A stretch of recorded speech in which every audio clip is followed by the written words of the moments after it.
மேகா இந்த பெயருக்கு சொந்தக்காரியான ஒரு சுட்டி பெண்ணோட கதை தாங்க இது. ஆமாங்க, மிகவும் சுட்டி. அவள் அவங்க அம்மா அப்பாவுக்கு ஒரே குழந்தை. மிகவும் புத்திசாலியும் கூட. அவங்க அப்பா அவள வெளியே கூட்டிட்டு போகும்போதெல்லாம், இது என்னப்பா, அது என்னப்பா, அது ஏன் இப்படி இருக்கு, இது ஏன் இப்படி இருக்குன்னு அவங்க அப்பாவை கேள்வி கேட்டுட்டே வருவா. 3வது படிக்கிற அந்த வயசுலயும் அம்மா அப்பா ஏதாவது வேலை சொன்னா சுறுசுறுப்பா செய்து முடிச்சிடுவா.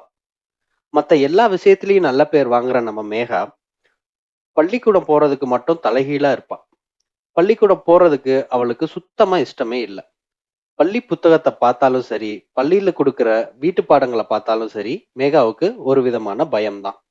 அதுக்கு காரணம் அவளோட கண்டிப்பான ஆசிரியையா, இல்லாட்டி வீட்டுக்கு வந்ததும் அந்த வயசுக்குரிய விளையாட்ட விளையாட முடியாம தொல்ல குடுக்கிற வீட்டு பாடமான்னு என்னால உறுதியா சொல்ல முடியல. ஒவ்வொரு பெற்றோர் ஆசிரியர் சந்திப்பின் போதும் மேகாவ பற்றி அடுக்கடுக்கான புகார்கள அவளோட ஆசிரியை கொடுத்துட்டே இருந்தாங்க. அதனால மேகாவுக்கு வீட்ல இருந்து சுதந்திரம் பறி போயிடுச்சு. அவள அவங்க வீட்ல எப்போதும் படி, எழுது அப்படின்னு சொல்லி விளையாடுவதற்கு நேரமே கொடுக்கறதில்ல. அவளோட இயற்கையான சுபாவமே சுட்டித்தனம் பண்றது தானே. அப்படிப்பட்ட பொண்ணு விளையாட விடலைன்னா அவ மனசு எவ்வளவு பாடுபடும். மேகாவோட சந்தோஷமே பறி போயிடுச்சு. அவ முன்ன மாதிரி இப்போ உற்சாகமா இல்ல. இருந்தாலும் என்ன பண்றது? படிப்பு தான் வாழ்க்கைக்கு ரொம்ப முக்கியமாச்சே. அவங்க கிட்ட அவங்க அம்மாவும் அப்பாவும் ரொம்ப கண்டிப்பா இருந்தாங்க. ஞாயிற்றுக்கிழமையில கூட பாடங்களை படிக்க சொல்லி மேகாவை திட்டிட்டே இருந்தாங்க. மேகாவுக்கு தான் இப்போ வாழ்ற வாழ்க்கையே பிடிக்காம போச்சு. இதுக்கு முன்னாடி தான் வாழ்ந்துட்டு இருந்த வாழ்க்கைய நினைச்சு ஏங்க ஆரம்பிச்சா மேகா. வழக்கம் போல ஒரு ஞாயிற்றுக்கிழமை அன்னைக்கும் மேகாவை படிக்க சொல்லி அவளோட பெற்றோர் திட்டிட்டே இருந்தாங்க. ஆர்வம் இல்லாம அந்த புத்தகத்தை புரட்டி புரட்டி பார்த்துட்டு இருந்தா மேகா. கடைக்கு போகணும்னு அம்மா சொல்ல, அப்பாவோ கையில இருக்கிற அலைபேசியை நோண்டிக்கிட்டே எரிச்சப்பட்டார். ஞாயிற்றுக்கிழமை கூட என்ன நிம்மதியா இருக்க விட மாட்டியா அப்படின்னு கோவப்பட்டார். மேகாவுக்கு படிப்பை கொஞ்ச நேரம் நிறுத்தி வைக்க ஒரு அரிய வாய்ப்பு கிடைச்சிச்சு. அம்மா கிட்ட நான் கடைக்கு போயிட்டு வரேம்மா அப்படின்னு சொன்னான். அம்மாவும் வேற வழி இல்லாம மேகாவை கடைக்கு அனுப்பி வச்சாங்க. மேகாவுக்கு ஒரே கொண்டாட்டம். அம்மா கிட்ட காசு வாங்கிட்டு கடைக்கு கிளம்புனான். அம்மா கேட்ட மிளகா பொடிய பக்கத்து கடையிலேயே வாங்கி இருக்கலாம். ஆனா பக்கத்து கடையில வாங்கிட்டு வேகமா வீட்டுக்கு போனா மறுபடியும் படிக்க சொல்லுவாங்களேன்னு தூரமா இருக்கிற கடையை பார்த்து போனா மேகா. தூரமா இருக்கிற அந்த கடைக்கும் நேரான பாதையில போகாம சுத்திக்கிட்டு போனா மேகா. கடைக்கு போகாம வேற எங்கேயாவது போயிட்டா படிக்கிறதுல இருந்து தப்பிச்சுக்கலாம்னு யோசனை கூட தோணுச்சு. அத பத்தி நினைச்சுக்கிட்டே போற வழியில ஒரு குழந்தை அழுதுகிட்டு இருந்துச்சு.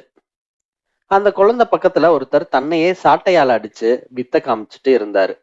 அவரை யாரும் பெருசா கண்டுக்கிற மாதிரி தெரியல. அவருக்கு யாரும் காசு போடவும் இல்ல. இதுக்கு முன்னாடி இந்த மாதிரி பார்க்காத நம்ம மேகாவுக்கு இது ஒரு அதிசயமா இருந்துச்சு. கடைக்கு போறத மறந்துட்டு வேடிக்கை பார்த்துட்டு இருந்தா மேகா. அந்த குழந்தை இன்னும் அழுதுட்டு தான் இருந்துச்சு. மேகாவோட பார்வை அந்த குழந்தை மீதும் அந்த சாட்டை அடிப்பவர் மீதும் மாறி மாறி விழுந்துட்டு இருந்துச்சு. அங்க சுத்தி இருக்கிறவங்க எல்லாருக்கும் அந்த குழந்தை அழுகிற சத்தம் கேட்கதான் செஞ்சுச்சு. ஆனா யாரும் அத பெருசா கண்டுக்கல. அந்த வழியா வந்த ஒரு கண் தெரியாத பேனா வியாபாரி குழந்தை ரொம்ப நேரமா அழுகிற சத்தத்தை கேட்டு, ஏன் குழந்தை அழுதுட்டே இருக்கு, என்ன அந்த குழந்தை கிட்ட கூட்டிட்டு போங்க அப்படின்னு பக்கத்துல இருக்கவங்க கிட்ட எல்லாம் கேட்டாரு. ஆனா யாரும் அவருக்கு பதில் சொல்ல கூட நேரம் இல்லாம ஓடிட்டு இருந்தாங்க.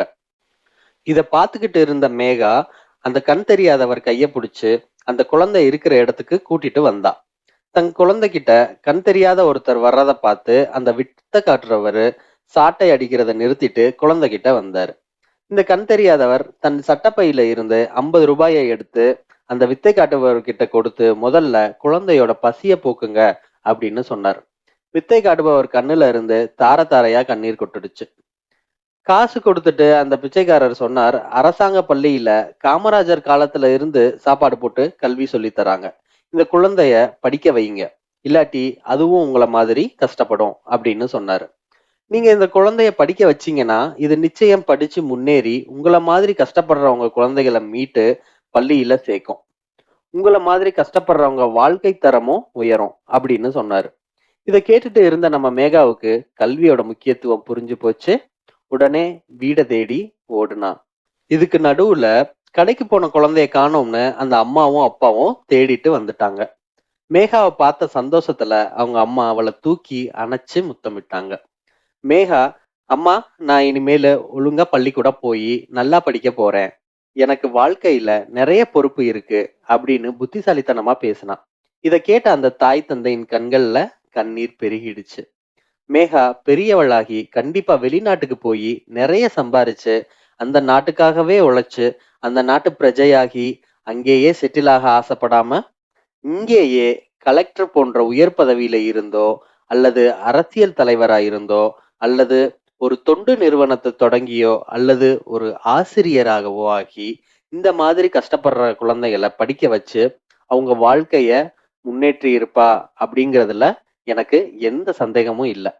நாமளும் நம்ம வாழ்க்கையில தொண்டு செய்ய மேகாவை போல வாழ்க்கையையே அதுக்காக அர்ப்பணிக்கணும்னு இல்லைங்க. கஷ்டப்படுறவங்களுக்கு முடிஞ்ச அளவு கல்வி அறிவை கொடுத்தாலே அவங்களோட கஷ்டம் நிரந்தரமா மறைஞ்சிடும். அதனால முடிஞ்ச அளவு கஷ்டப்படுறவங்களோட குழந்தைகளை பள்ளிக்கு அனுப்ப நாம உதவி செய்வோம். அது மட்டும் இல்லைங்க.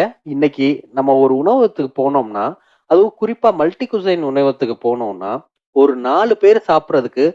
2000 பணம் சந்தோஷமா கட்டிட்டு வரோம். ஆனா நம்மள எத்தனை பேரு கஷ்டப்படுறவங்களோட குழந்தைகளுக்கு உதவி பண்ணி இருக்கிறோம்? சமீபத்துல ஒரு அனாதை விடுதிக்கு போயிருந்தேன். அங்க இருக்கிற 40 குழந்தைகளுக்கும், அங்கே வேலை பார்க்கிற ஆசிரியர்களுக்கும் சேர்த்து ஒரு வேளை நல்ல சாப்பாடு சாப்பிட ரூ. 2000 தான் ஆகுது.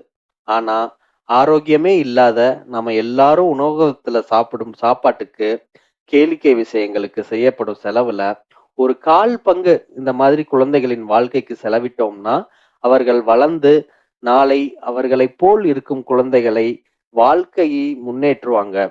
நம் நாடும் வளம் பெறும் என்பது என்னுடைய தாழ்மையான கருத்து.